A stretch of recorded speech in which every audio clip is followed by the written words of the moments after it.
Welcome to the Sports Wrap, George Ringer.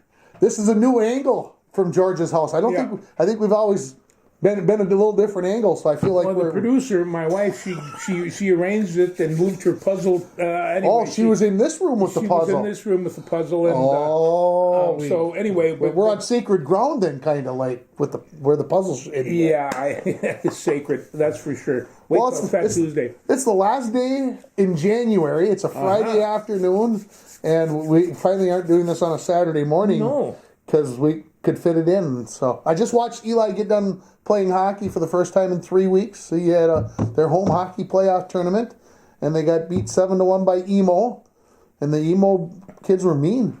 Mean kids. Mean. Elbows, cross checks. Did they get penalties for those? They did. So anyway, those things happen. That's part of hockey, penalties, right?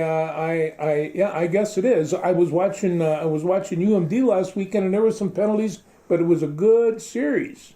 Yeah, against Denver. And they split that series, didn't they? But they split it. They got one good win and lost 2-1 in the second game. The Pioneers have been coming in there since I was a freshman at UMD, and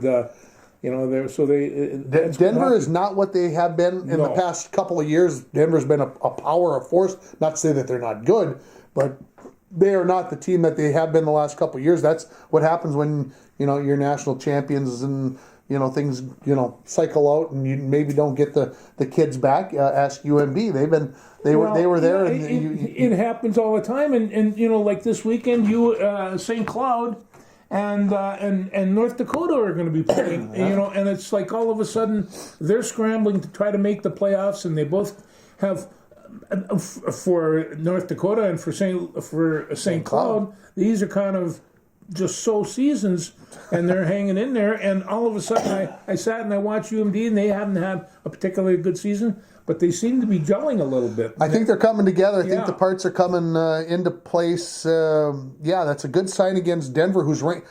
Here's how scary it is. Denver is 4th in the NCHC conference-wise, and they're 5th in the nation. Yeah. Ranked 5th in the nation. So, that was a great series last week. UMB's got the weekend off this weekend, so let's hope they can make a run. Hey, maybe get through, upset somebody in that first round of the playoffs, and then get to play down at the X in the Frozen Four thing that they have for the NCHC. I don't even know what they call it. I got to watch Mr. Shagabay from Warroad, and he's okay. He's big. You put him on blades, and all of a sudden he's probably about 6'4", and he can really glide too. So he's got good hands. He's got great hands. He was fun to watch. It's good to watch UMD because a good many of those players are from northern Minnesota.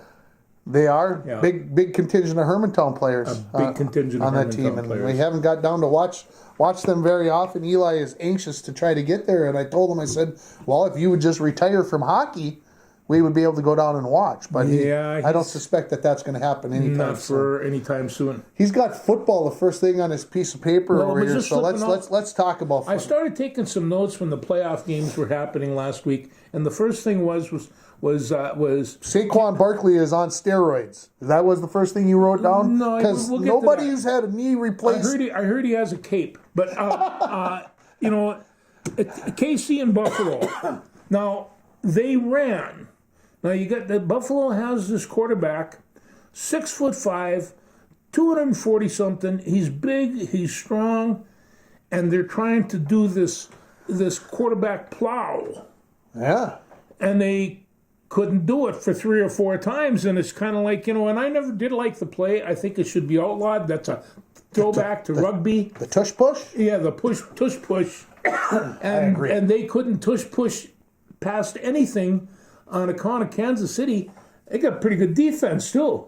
And in fact, I think right now Kansas City defense is probably outplaying their offense, which, is pretty amazing for considering all, but the defense is really playing well, and I just thought, Buffalo, you deserve to lose this game. You couldn't have run that guy 2 feet the other way and kind of zipped him into. I mean, there was 1,000 different plays you could have called, and so I just looked at that and just thought, this whole philosophy is going to. I found it interesting that when Buffalo ran their last offensive play, the pass play that almost was, but wasn't, that there was a flag on the field, but that flag mysteriously disappeared. All of a sudden, there was no penalty, and there was never an explanation for it. And, did Josh Allen have the first down on that play? I will go to my grave contending that he had the first down. Yeah, I thought he did. I thought it was whatever. It's gotten to the point now that they are talking about putting a sensor inside of the football or on the football to sense whether it is across the magical first down line. And I'm going to hate to say this, but I got a feeling that it's going to have to happen because, well, they showed it the one time. Here, if you can see the phone here, here's the phone. There's a phone out there. The two linesmen are running in, and one's short, and one's got it. Yeah. Well, who's right? Who gets to make that determination? And they got two extra officials now on the sideline standing next to the head coaches like this that are buzzing everything. They got the thing in their ear, and they're talking to everybody so that everybody knows. Oh, and how many cameras on review do they have? They've got half a dozen cameras on the review, and the thing of it is that they still don't know. They still don't know. They still don't know. So, we're talking about jillions of dollars here, and it would seem pretty easy to put something, well, think about how small we can get this to say, very well, small. Did it make it across that yellow line that we all can see on TV? It would take the pressure off the officials. They would know where it was at, and I suspect, I have a feeling it's coming because Kansas City's going to the Super Bowl and Buffalo's not, and Buffalo may or may not have a legitimate gripe. I don't know. During a game now, because of all the technologies, it takes so long to get the game in. I mean, they're sitting around reviewing. I don't know how many reviews they do a game, but they're quite a few, and it's. And I think, to be honest with you, I think the NFL has done it. Colleges can't get to this point because they can't. Not every school can afford this kind of equipment. But they've got people reviewing the play and already buzzing it in, saying, "Yeah, it is a first down," or "No, it's not a first down." From New York. From New York, and it's being done this quick. And so, despite many stops and pauses and whatever else, they're doing somehow they're getting these games done in 3 hours. With everything that's going on, I'm not sure how they're doing it, but they are. They're getting her done. Now, somebody had to review the film of this game, and I'm just wondering what the offensive coordinator was sitting around thinking about his play calling on 4 or 5 of his because they were there, and this was a team that generally capitalized on any red zone stuff that they're in. They're very good at it. So you're saying Kansas City cheated? No, I'm saying that Buffalo shot themselves in the foot. Yeah, I know it. Yeah. No, Kansas City, they would never cheat. They're too nice guys. No, they wouldn't. They don't. Besides, the referees, the referees will throw a flag even if you don't hit them. Even if you don't hit them. The other game, the Eagles. They really just actually hammered the Commanders and took away. And not that Jaden Daniels didn't play a pretty good game. He did. He's got a good supporting team. But they were reaching high for the sky. And Philadelphia's, considering their offensive line is all messed up. I want you to help me out a little bit. I'm going to ask you, this isn't, I don't think, a tough question, but it's maybe an unfair question. Was the tackling, and I'm throwing the Commanders under the bus here, was everybody's tackling that bad? Yeah, sometimes it really can be. And if you take a look, the first play from scrimmage. This is the one I'm dreaming about. It was 64 yards. There was a half a dozen broken tackles. On the other hand, I'm not quite sure what it's like to tackle Saquon Barkley because I heard it's hard. Well, and here's the thing about it. I know you're not a D-back, and neither am I. Just look at the camera and we're at this TV screen. You're not going to know that.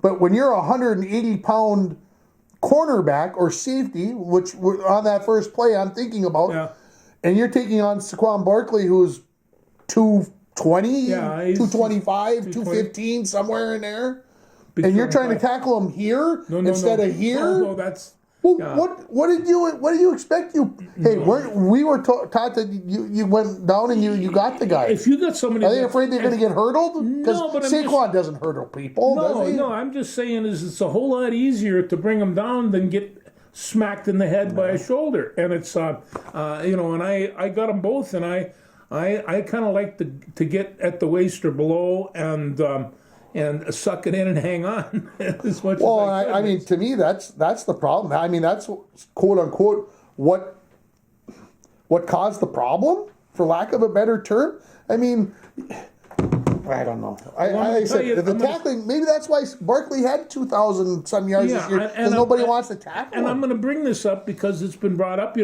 Any ordinary left tackle is going to get paid more than any running backs in the stable, and with the exception of Derrick Henry and Saquon Barkley and a few others, but these guys are ruling the roost right now, and I'm wondering, are we reverting back to a little bit of running back and showing a little bit of respect? Are we going to start seeing some drafting of some of these people, and are they going to get paid what they're worth? I don't think so. Because you're talking about two running backs that had great seasons. There's 32 teams. That tells me there's 30 teams out there that could give a flying hoot about a running back and say he's a glorified receiver who we hand the ball off to every once in a while. I don't. Okay. I don't think so. I would like to. You don't see that they're going to go looking for another Barkley. Nope. Or another Henry. They're rare. They are rare. There are good running backs out there, and okay. Let's go back 20 years even only, but let's go back 40 years. You had your best athlete on the team. Where did he go? Probably quarterback. And if he couldn't throw the ball, he was a running back. He wasn't a receiver, right? No, in the old days, a quarterback couldn't run the ball. He could only hand it off. He wasn't even a running back. He wasn't even considered hardly. Yeah. So my point is this: where are the best athletes going now? They are not going in. If they're not the quarterback, they're not going into the back. They're not going into the backfield. They're the receivers. Yeah. That's where the star athletes are going. The ball. They got to be able to catch the ball and then run after the catch. And that's where I see some of these guys who theoretically would be running backs in 20 years ago. They are now wide receivers. And so I think we've seen a shift in the game where coaches look and go, instead of going quarterback, running back, receiver for those perimeter athletes, not the skill position, because we know that's the fat guys up front. They're going quarterback, receiver. Well, they haven't. I don't think they've drafted a running back in the first round in a couple of years, and it's and you take a look at this and you just think, I listen to the Vikings say we have to have a foundation of a running attack. Well, you're going to have a foundation of running attack. You better have somebody that can carry the ball, and I think the Vikings had pretty good success with Aaron Jones this year. And well, let's put two guards in that can block, and then we can probably put any running back there, and we'll make him look like a semi-pro, not maybe an all-pro, a semi-pro. We know that though. Even if you can somersault over defensive back backwards. Yes. Yeah. Hurdle him backwards. Hurdle him backwards. See, I've never seen that done before, and I don't think you'll ever see it again. I've never seen it before. When either. I saw that I thought it was one of those AI things that. Was that real? No, yeah. Was that real? Yeah. 7 rushing touchdowns for the Eagles, in the game on Sunday. Yeah. That ties a record for the most rushing touchdowns in a championship game. And that's one of the reasons I brought up the running back thing. Anyway, it was tough. I turned the TV off. I went and did other things. I did not finish watching Philly in Washington. It was whatever. Second game was good. Very competitive, compelling. Actually, they weren't. Both were good games. I mean, the Commanders were dominated by the end, but they were in that game for a while. They were able to do some stuff, and they've got a good young defensive team. They got a good solid quarterback. It's like anything you say. Give me 2 all-pro guards and we're good to go. Yeah, and I would say Philly's got a pretty good line up front, and that's why they can. No, they're going to have to. They lost their center, and so, but they've got 2 weeks to rehabilitate him, and they were talking and to Barkley, and he says, "Your lineman a little dinged up." He says, looked at the camera. He said, they're the toughest people I've ever met. And you know something? They probably are. They are. You know, and you know, and so I know he's appreciative of those. But this game with the Chiefs is going to it's going to go where Barkley goes, and it's. So what kind of game are we going to see in 9 days? Is this going to be 35-32? Is this going to be 20-17? You know, it's one of those things about the Chiefs, and they find this incredible way of winning, and it's just like, and this is indicative of champions everywhere, and they're pretty much champions. So I can't take that away from them. And you know, and Andy Reid, he not only runs the best insurance commercials around, but I see him on the sidelines, and he's focused, and he is focused. So he's a pretty good coach. He's the winningest coach for both teams in the Super Bowl. The franchise is winningest coach for both teams that are playing in the Super Bowl. Well, you see, I grew up thinking Vince Lombardi, you know, I mean, was a gift from God and all the rest of that. They feel that same way about Reid in Kansas City, and it's. Yeah, you know, Bill Belichick obviously won, you know, numerous Super Bowls, and not taking anything away from him, but Andy Reid has put himself into rarefied air. He has. Now he's up there with those elite coaches, just a few that can talk about doing those kinds of things. Yeah. There's just not many coaches that have done what he has done with Kansas City. Obviously, was very successful with Philadelphia as well. So now my question is Kansas City offense going to be relying totally on Travis Kelce, because that's where they've been relying a lot on, and you know, can they run enough and get those wide receivers involved enough to kind of utilize, you know, what Mahomes can do? Yeah. You know, I think the problem for Washington ended up being they were playing catch up. Yeah. You know, and when you get into that cycle of having to, you're behind and you can't seem to you cut into it, and then the other team responds. All of a sudden, maybe you start pressing a little bit. Philadelphia may go out and score the first 3 times that they have the ball. Maybe they'll be up 17-0. I don't think that will bother Kansas City. No, I don't think I don't think they'll get rattled, and that's nothing against Washington. It's just the fact that Kansas City's been there so many times, and they have all these confidences about what they can do, and it starts with the guy at the top and Andy Reid. And so I look at it and go, this game probably ends up, you know, in 31-27 range. I mean, realistically, if they were down 17 points, they come at the end of the first half, kick a field goal, they're down 17-3, 2 scores, they would come back and score the next round, and all of a sudden there'd be 7 behind. You know, they're so explosive that way, and you don't know what Mahomes is going to come up with. So they're a very, very strange football team, but right now the defense is playing better than the offense, and I think the offense has some limitations for because they don't have a extreme running game. And it's like one guy said, linemen love to drive block. And they do, because it's so much easier than pass blocking. Oh, it's easier to go forward than it is to run backwards. Yeah, run backwards. So, absolutely. You know, I really think that the running game is going to be a part of the equation for this game. Not going to guarantee that we're going to get to do a show before the Super Bowl. We may or may not. So I'm going to ask you to make a prediction. If you had to pick today with 9 days to go and lots of things can change between here and there, who are you picking? You know, and this is kind of a yes and no question, so I'll just go with it. I think KC's going to triple up.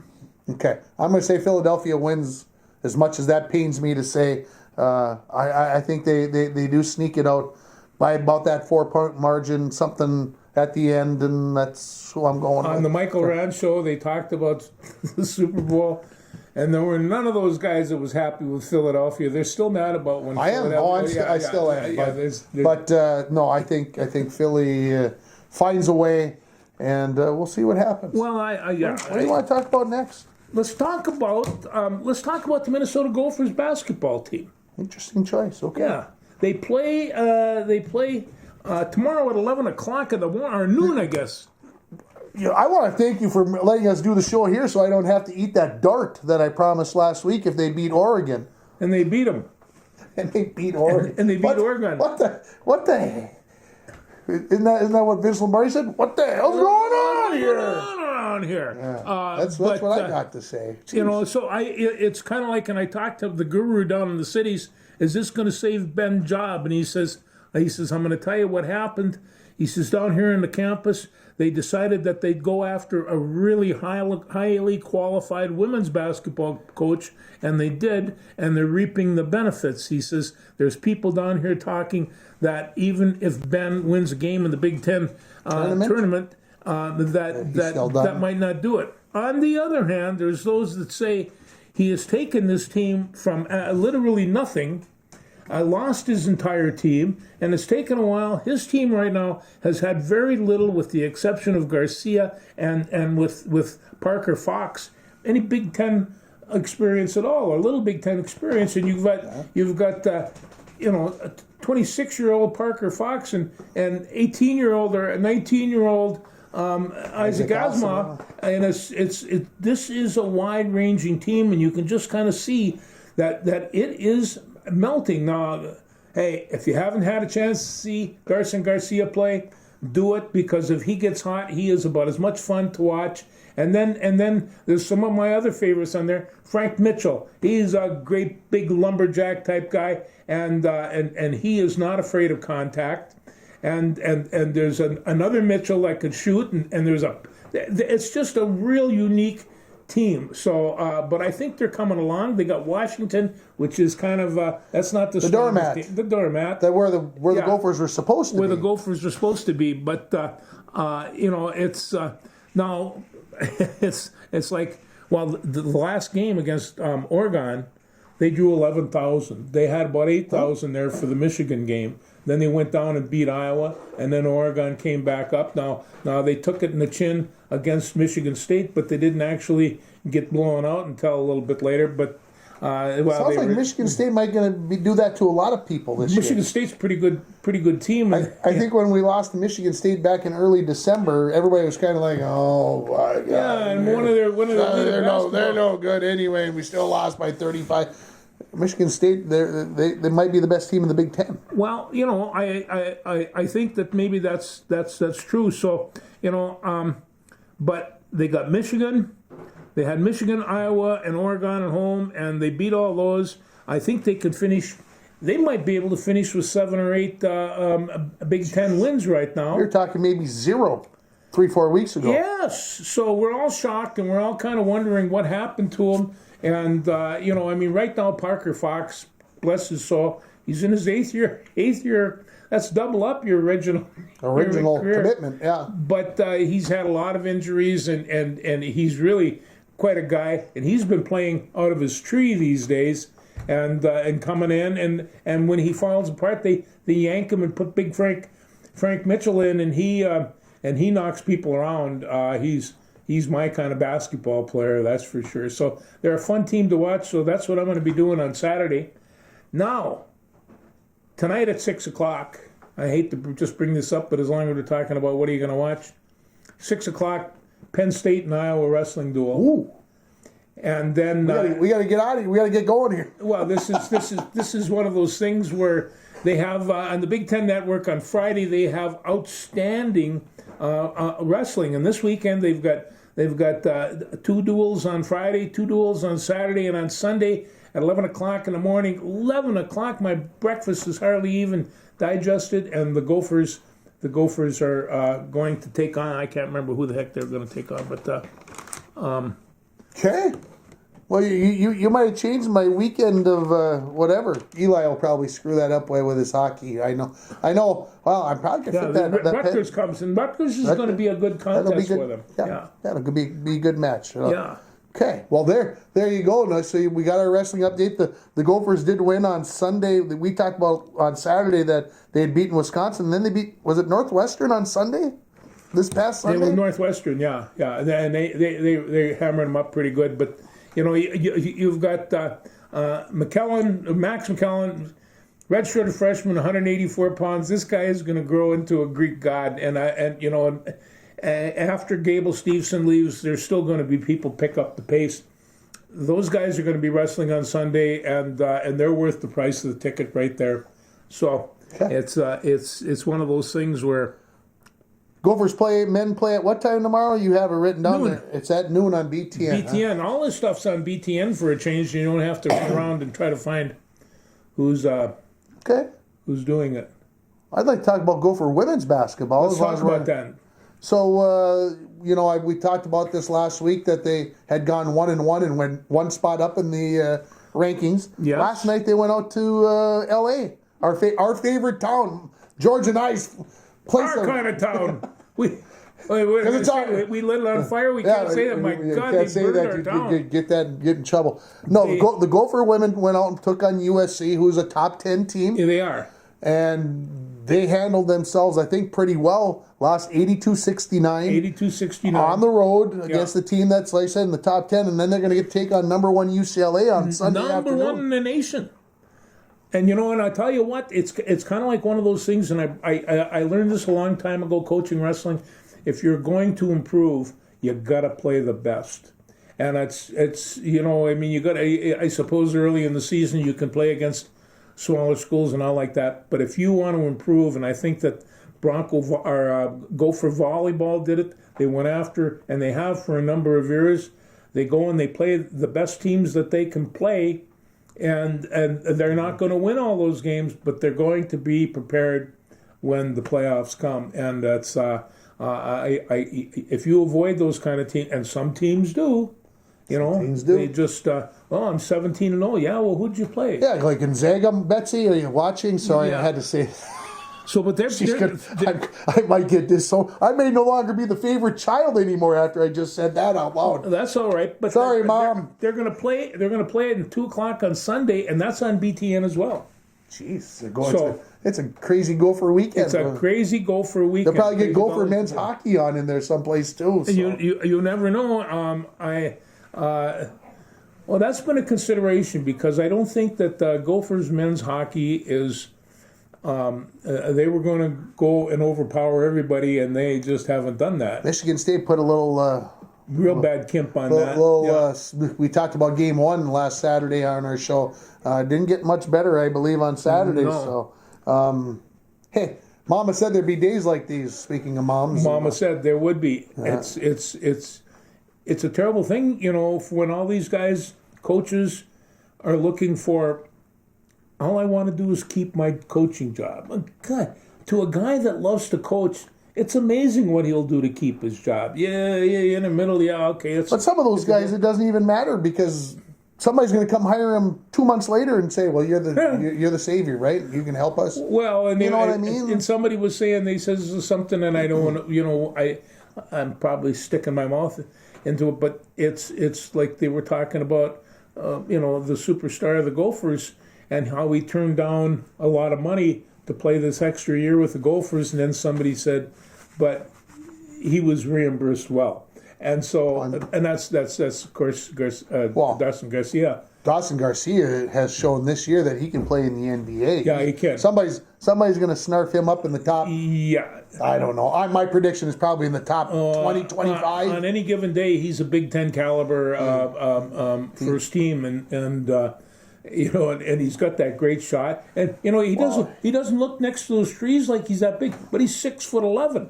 He's got size, and he's getting built into his body. Yeah, he's going to be. I think he'll be okay in the big show. The other thing I like watching him on defense is because he can block shots, as can Parker Fox, who's probably, I don't know, I think he's about 6'8", 6'9". He's not that big, but he can get up in the air and he can block shots, and Parker can take serious punishment. So he can. Yeah. Let's stay with basketball. Let's talk about the Wolves. Let's do the Wolves. Last night I came out of my vacation day at the Deck Arena, as it's called now. It's not the Duluth Arena. It's the Deck Arena, and I turned the radio on, and I knew the Timberwolves were playing, and so I flipped over through XM, and I'm listening to the Utah broadcast, and he goes, well, Folks, that's 11 straight. They're going to the end of the third quarter. That's the end of the third quarter. The Wolves have not missed since 5:29 of this quarter. They have hit 11 consecutive baskets. And he says, if you can believe this, he says they are 31 for their last 43 shots. Luka Garza was 6 for 7. There you are, 16 points. You've been giving him grief because he's from Iowa. He is from Iowa, and that will never change. If you can believe this, in the third quarter, I've never heard this stat ever before. Yeah. Take it for what it will. I'm sure it's happened before. The Minnesota Timberwolves, for every possession that they had in the third quarter, they averaged more than 2 points per possession. That's good. I mean, that includes the misses. That's how well they shot the ball in the third quarter. They averaged over 2 points per possession. That's incredible. Think about how many threes you got to make and not miss. And keep in mind, this game was so enthusiastic that for the first time in a long time, the coach got thrown out. Chris Fitch got thrown out, and they asked him about this, and this happened. At least I've been told after during the Atlanta game, because they were up. They scored 71 points in the first half, and then it really dribbled out, and Atlanta came back and almost beat them. And Fitch got into this during the film session, and I guess he really lambasted the team. And a coach knows when his team's gliding. You know when they're gliding. Wow. And it's just like it goes down, and he ripped them up. Well, since then, they've been on a holy terror. 5-game win streak. Currently. The Utah announcer also put this into perspective for you. Julius Randle was in the game to start the game. When he was in the game, the Timberwolves were minus 14 in the point differential department. After that, they were plus 43 at the time that I was talking. And his prediction, Julius Randle will not, by the time the trade line comes this coming Friday, a week from today, Julius Randle will not, and I'm going to agree, will not be a member of the Minnesota Timberwolves. I'm going to have to agree, and there's a number of people that are, because, some of them are coming to his defense and saying there was time earlier in the season when he played fairly well. Okay, so but what's going to get it to change? Nothing, I don't think. No, and so right now they are really looking to put a jolt in this team because that jolt just simply hasn't come, and I think the team members for the most part welcome it. Yeah, I think this team knows it has talent. It has whatever, and they can be one of the top teams. So yeah.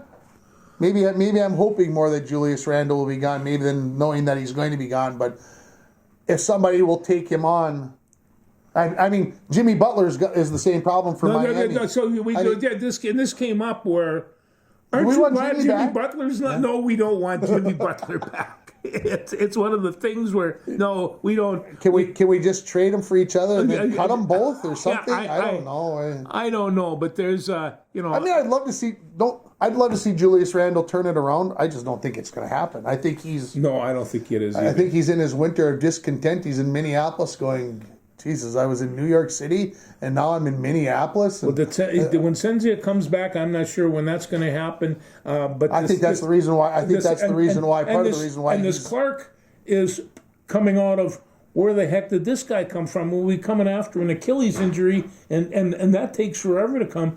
But he's right now. I think he's the heir apparent to the point guard position, okay. and so they're trying to develop and solidify and all the rest of that. Meanwhile, it's kind of like you expect Anthony Edwards to shoot the ball to get his 30 points.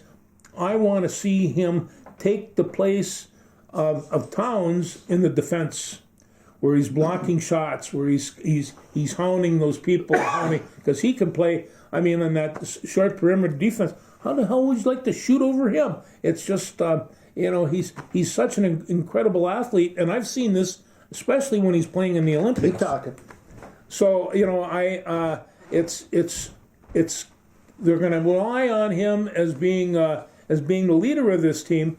But the fact of it is, it's at least a 7 and probably an 8-man rotation that they have to have through there, and they all got to perform. They got to perform. Our good friend Naz he's oh man, he is something else, and Dollingen is picking up the pace a little bit and become kind of a crowd pleaser.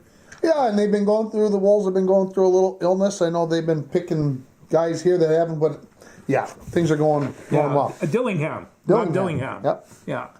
So anyway, but Jaden Clark, they put him in the game the other day, and because he was I can't remember where he went to school, but he was the conference defensive player of the year, and his great feat. Defensive players they're great to watch. Well, we think about the NBA as being an offensive league, that you got to be good offensively, and it does help. But a lot of that comes from you better be a good defender. And you look at the Wolves, they got a lot of those 6'7" guys that got wingspans that are whatever forever long, and that makes it tough to score against when you got guys that can defend. Well, it is, and I think one of the reasons that Luka Garza really hasn't had much play time up to then is I'm not sure how he was developing on defense, but he is 7 feet tall, and he is big, and I don't know, he spreads those arm outs. He's got to be able to cover some space. So, but I'm glad to see he's coming in. I'm glad to see he's getting a chance to play. He's fun to watch. One more thing about the Utah Jazz, because the Wolves were winning by so much, they had to have something to talk about that was positive. Anyway, sorry. He said Anthony Edwards made a three-pointer, and he goes, well, there is a three-point basket by the best American-born basketball player in the world. And the broadcast went silent. Because I think the color guy, this was the lead announcer, the color guy was kind of like, what about Jason Tatum, he wanted to say. Anyway, he goes, well, you don't agree with me? And they started a conversation while the game's going on, because like I said, it was whatever. So he says, well, the best player in the world is Slovakian. Yeah. And he said the second best player in the world is Canadian. Yeah. And the third best player in the world is Greek. And the fourth best player in the world is from Slovenia. He said, that makes the fifth best player in the world, that's Anthony Edwards. He said, second best American. And of course, that caught a conversation, and I started going, I never thought about it that way, that he's the best. But when you saw them play against the best in the Olympics, I mean, he would have made the first team for sure. And played a good many of those other superstars. But they're right. And like everybody says, I heard this say, in 10, 15 years, everybody's going to have a Slovakian or an Eastern European there. This is my good friend Ruth. He says, guys are so big there. They are. And they are. And they're big and strong. And he says they'll go find some kid that's been playing buckets since he was 5 years old because his dad taught him how to do it, because now this is the second generation of basketball players coming out of there.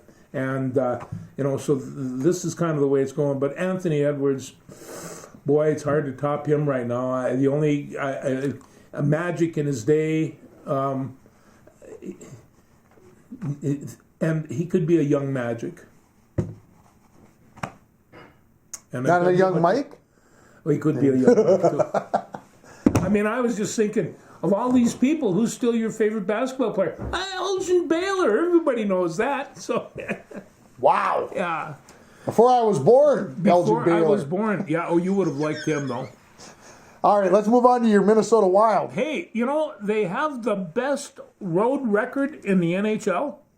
Didn't hurt that record when they went to Canada this week. They went to Canada, and they went over, and they had Marc-Andre Fleury in the net, and they says that he looked bored most of the time. He only had 8 shots to stop the first 2 periods, and he wound up with 19. And you saw the one, I assume. You saw the one where he flopped like a crappie and got his leg up in the air, and then we went down and scored. And then he went down and scored. So the first player ever to record a shutout as a teenager and to record a shutout as a 40-year-old. Marc-Andre Fleury. That's pretty. But when you saw Fleury when he was in his true heyday, there was no better goalie. And it wasn't a better goalie for a number of years. And you'd see him play, and you just think, how did he do that? And that's for him to extend this career. And of course, he's playing in front of basically a home crowd for him. He only was born 100 miles from Montreal. The family's all there. The Montreal crowd loves him. At the end of the game, all the Canadiens went by the net and shook his hand. They don't do Class. that. They don't do that in regular season game. That's classy. It is class, but there's. And then they wouldn't let him off the ice. They wouldn't let him off the ice because of the ovation that the Montreal fans were giving him. Yeah, so. yeah. No, I thought that everything I've ever said bad about the Montreal Canadiens, I take back. Well, I've always liked the Canadian. I just that I like the Maple Leafs too, and I always thought, why don't you just let them win once? A couple times. I'm always pulling for the Leafs because I've always pulled for the Leafs. Yeah. Yeah. Yeah, good team. Wild have won 4 straight. They have won 4 straight, and they're doing this without our good friend Kaprizov. Now, they said he's had surgery. Nobody tells me what he's having surgery on. That is still a secret. Nobody is telling him. Matter of fact, they said when he came back from the lower body injury that he had, they didn't even say what he was coming back from. It was still the lower body injury. I'm getting okay. It's got to be a knee then. It could be a knee, or is it in? Is it in the groin? Because you would think that if it's a knee, he's not going to be back. Well, and it could be torn cartilage, and they decided to rest it. But you would think they'd have went in and scoped and cleaned that out, and he'd have been back already. But maybe they were going to say, well, they want to give him a month. I don't know.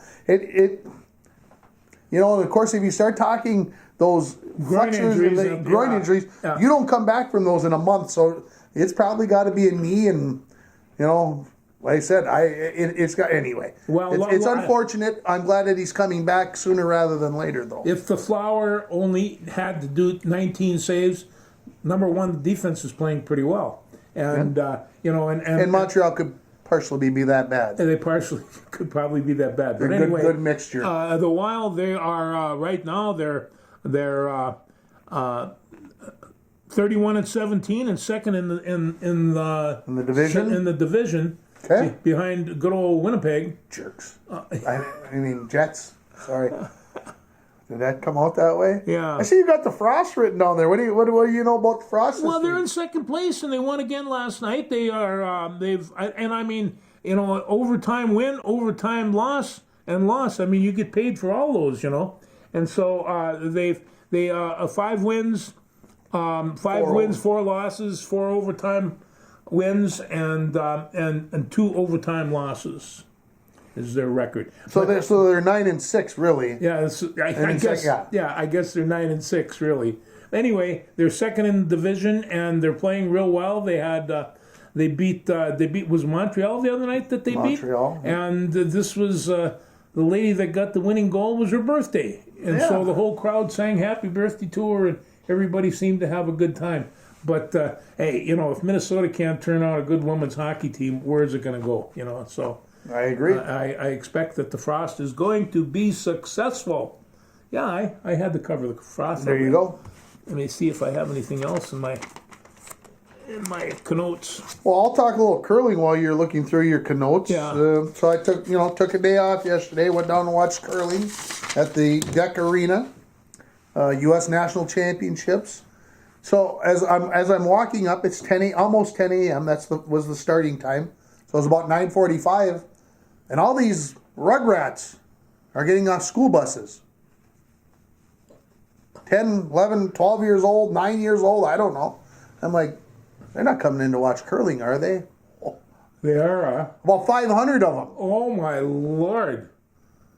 And after listening to them for about an hour and 45 minutes, I don't know if they juiced them up before they got them there, if they sugared them up. Because they didn't shut up the entire time. They were screaming, and they were there to cheer on John Schuster's team.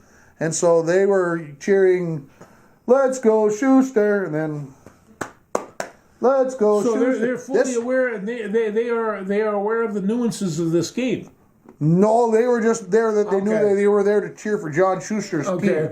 They could have cared less if he made a good shot, bad shot. They were cheering for Schuster, and it would start with this group and then move to this group and then to the other side. And anyway, the match started at 10 o'clock.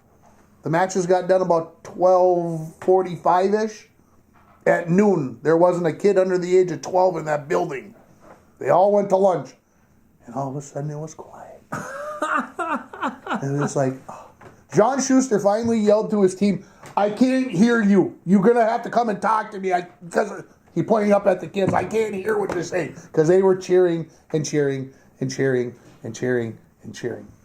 Last night, when they got back to the men's round, again, the men played twice yesterday, I would say that there were probably at least 800, maybe 1,000 people there last night, all mostly cheering, again, for John Schuster and his team, who lost last night to Dropkin in a very good match. And it really came down, and this is how games that you watch at the world level, at the Canadian level, come down to one or two, not necessarily great shots, one or two misses where the rock misses by this much, and it slides by. It's not a big miss, but it's a miss. It's a miss. And all of a sudden it opens up a 3, which what happened in the one end for Dropkin. He got a 3, and they couldn't recover from it. So Schuster will make the playoffs for the weekend. There's no doubt in my mind, unless he lost this afternoon, which I didn't have a chance to So you're leaving then Saturday to go down and watch it, huh?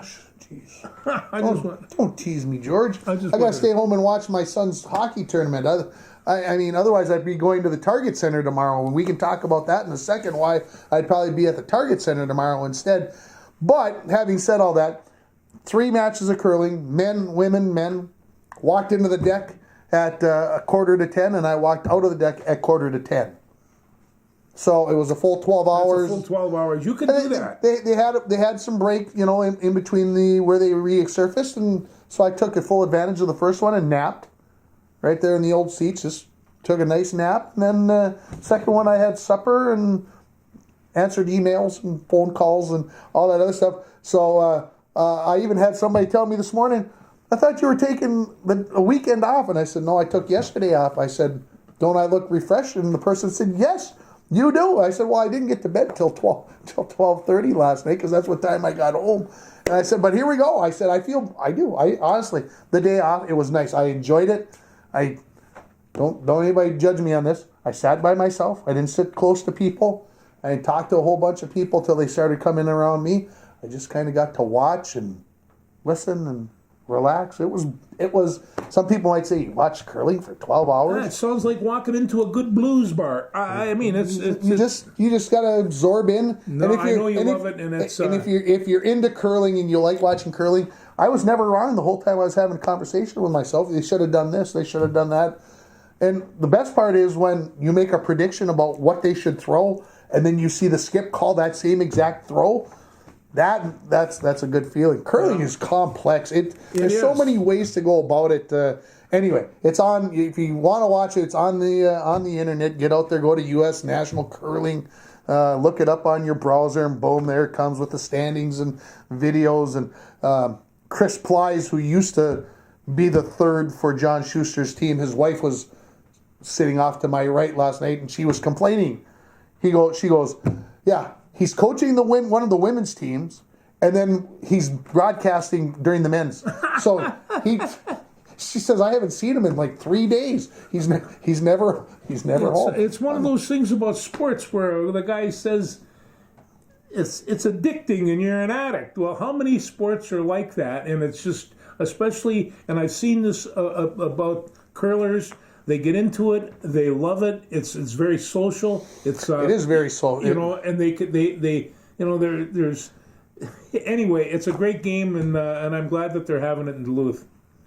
2 things from the Schuster match last night that I don't think you don't always see. They had a rock that was hit illegally. You can't hit certain rocks before a certain number of throws. Yeah. And so they accidentally hit one of the rocks. Oh boy. So they had to go put the rocks back into place, and those 2 skips, Schuster and Dropkin, they basically got down on the ice just about, and they could see where the rock had slid from, and they brought the rocks back. I mean, I had a pretty good angle on it, and they brought those rocks back to just about drop center. But that's the fairness of the game, where you don't cheat. You do something wrong, you're supposed to admit what they have done. And then they also, one of the rules is, if this is the center line, a rock, if it's touching the center line, you can't touch that rock until the 6th throw. So it was only the 3rd throw. So Schuster was asking, is that rock hitting the center line? And so both skips are down there, and they're looking, and they're going, it doesn't look. So they called the referee out, and he brings a square out. You know what you would cut a board with, draw a line with, and he comes out and he sets that baby up just like this. It's not on the center line. You can see him motion away. So have away. So go ahead and knock the heck out of it. And I'm just like, holy! I've never seen a square come out at a sporting event, but there it was. There you go. There you go. There you go. What'd you find here? This is the ratings in the Minneapolis paper puts up. This is the boys' basketball ratings and the girls' basketball ratings, and they do it every week. And I was looking over this. This is pretty interesting. I'll just start out for the boys here. Cretin Durham Hall, and Benilde St. Margaret's. They're the 2 top teams, and they're from 3A. And Cretin Durham Hall is 17-0, and Benilde St. Margaret's Isn't it amazing that it's not a 4A school that's at the top of the heap? It's 2 3As. It really is, and on top of that, there are very few undefeated teams amongst the 3 and the 4A teams. There just aren't. You get down to number 22, Cherry, Minnesota, and as I recall, they had a pretty good state tournament last year. And state champions, in case you forgot. And they're coming back, and they're 20-0, and they are ranked 22nd in the state. So that's everybody. That's everybody. That's the entire state. That's not one ace. That's everybody. That's everybody. That's everybody. I will say this. Last week, Cherry played Deer River. And Deer River was 14-0, and Cherry was 17-0 or whatever. And Cherry won, I believe the final score was 95-63. So it's not competitive. If you look at just the Class A rankings that I looked at, Deer River is Cherry's 1, Deer River is 10. And they got beat by 32 points. Deer River has got a very nice team, but they can't match. I talked to one of the referees who watched Cherry recently, and they said, you cover one of them, you take one of them away, there's 3 more kids who would be the number 1 player on any other team that they would go to. 2 or 3 of them are still Asimovs. They only graduated 1. Yeah, and it's scary. They're loaded. I haven't got to see them yet this year. I probably won't till the playoffs come around. But Cherry's is got it going on right now. Some people might say they've recruited the talent in from Hibbing, and they filled a couple of the spots, and a Chisholm kid. Well, that high school portal, I've heard of that. It all seems to portal to Cherry right at this point. Anyway, let's move on. Okay, there you are. And the girls. And the girls. We got, they're, one is Providence. That's a Providence 2A Academy. thing, and they are Providence Academy, and they are 18-0. And then Maple Grove is 15-2. And then we've got Hopkins and Eden Prairie on 3rd and 4th. And 5th is Crosby Ironton, a 2A school. A 2A school. They are 18, and they are 18-0. And number 6 is Marshall from Duluth, and they are 19-0, and they're a 3A school, and they're both holding fast from last week's where they were last week. They were 5th and 6th last week, but they're both undefeated. I don't know if they're going to play this year. Well, I believe that Marshall is if this is the Marshall, I think this is Marshall, Minnesota. Yeah. That's why it's a 3A school. Oh, I thought this. Otherwise, Duluth Marshall is a 2A school, and I do believe that they will play in the section tournament. I think it'll be would be very exciting to go watch. Yeah. Yep. I assume you also probably heard that CI's Tori Orline became just the 3rd girl ever to score 4,000 points in a career. So they played in Onamia, and she got 42, and there was another kid there got 31. And so when you get 2 kids that are putting up 70 points, they brought that one girl in from Marshall, Jutnan or whatever her name is. So I guess the portal goes to Crosby Ironton too. Portal goes to Crosby Ironton too. Oh gosh, we sound like bitter old men. Man. Well, it does. Are we the guys on the Muppets up in the balcony? Yeah, that's exactly right. Anyway, Oh my. I'm going to keep an eye because it won't be long before we start doing these playoffs for there, and these are some pretty good teams. There it is in my notes. Playoffs. Playoffs. Because girls hockey playoffs is 6 days from today. Yeah. They're playing their final regular season games. They play at Rockridge tonight, Duluth tomorrow. Ooh. And then they're going to watch the women's hockey team from Duluth at the deck in the afternoon. So enjoy that trip, ladies. The boys, they've only got 3 weeks left in their regular season. They're off to Red Lake Falls. Matter of fact, they'll be getting started here in about 20 minutes. And then they play Crookston tomorrow, and of course, coached by a Falls native and Mr. Josh Hardy. So, that's right. Yeah. So they'll have that going on tomorrow, and then they've got 5 games left, including Fort Francis on Tuesday. You might want to, if you want to go watch a hockey team, that might be the game to come watch. Well, I knew on the 13th you got a big game coming up too. 13th against Lake of the Woods for the boys hockey team, and it'll also be Stick It to Stigma night. The place will be busy with greens everywhere, even though it'll be purple against maroon. There'll be green everywhere with that. It's been a very popular thing. Northland Counseling putting that on and putting the awareness to mental health issues, especially for kids who, with the social media and everything that's going on, and making things aware. Can't be brought up too much. So they'll have their 988 shirts on, jerseys on before the game. The kids will when they're out there on the ice. And 988 is a good number for you to remember too. Absolutely. So that's right around the corner, and the Bronco boys basketball team picked up their second win of the season, beat Lake of the Woods last night at home. I was not there, as I mentioned elsewhere, but Principal Lisa West mentioned how exciting it was. And we had the first and second graders playing at halftime. Oh, so the bandstands were full. And the cheerleaders performed their winter sports week. So they performed last night. So it sounded like it was a good evening at the Falls High Gym. And the girls basketball team also picked up a win at Greenway last night. So always nice when those things happen. And then of course I mentioned that the boys won last night. They're playing Chisholm tomorrow afternoon at Target Center. On the floor where the Timberwolves play. Oh, that's right. That's why you'd be a Target. So they're going to play the preliminary game. They are playing at 1 o'clock tomorrow, and then they are all going to watch the Timberwolves tomorrow night. So that should be exciting. Hopefully, I know Chisholm put the knuckles to us early in the season. Yeah. But let's hope that we fare a little bit better. And I hope everybody enjoys the experience of going to Minneapolis and getting to play where the Timberwolves play. Like I said, I wish I could be there. I was, I guess, fortunately hadn't bought the ticket yet. The portal to buy the ticket, the link to go buy the ticket, the special ticket that you were going to get, hadn't become available yet. And then, so you could have rode the bus. Well, I could have. And then my wife comes home and says, geez, we finally found out when Eli's home hockey tournament is. And I said, yeah, when? And she goes, January 31st, 1st and 2nd. And I'm like, well, the word I said can't be said on this camera right now for you folks. It's 4 letters long. Yeah. And, Anywho, that's the way life goes. Eli's more important than the Bronco boys basketball team. I guess that's what we learned from that. We're going to be blinking, and the baseball team's going to want gym time. So... it's I hate to chuckle. It's not that far away. So, no, it's not. We're getting things slowly but surely ready to roll. He's got a blank piece of paper there. That's where my next show starts. Is that?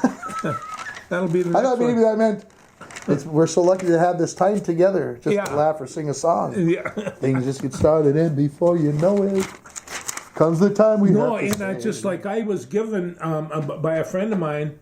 A buttermilk biscuit flour hour tape from 1991. She was giving me, so I had to mess around and it was a cassette tape, so I had to reorganize my cassette player so it worked. And so as soon as we're done, I'm going to grab that pretty girl out there upstairs, and we're going to go spend a little time listening to King Biscuit Flour Hour. Don't forget about Iowa and Penn State at 6 o'clock Iowa tonight. and Penn State. It's going to be a ripper. It's gonna. It's got to be a good one. Yeah, it's bound to be. If we don't talk to you before the Super Bowl, try to enjoy it, even though two teams that I didn't want to be there are there. Celebrate the sport. Never mind. Celebrate the game. Yeah. Cheer for the game. Thanks, everybody. Take care.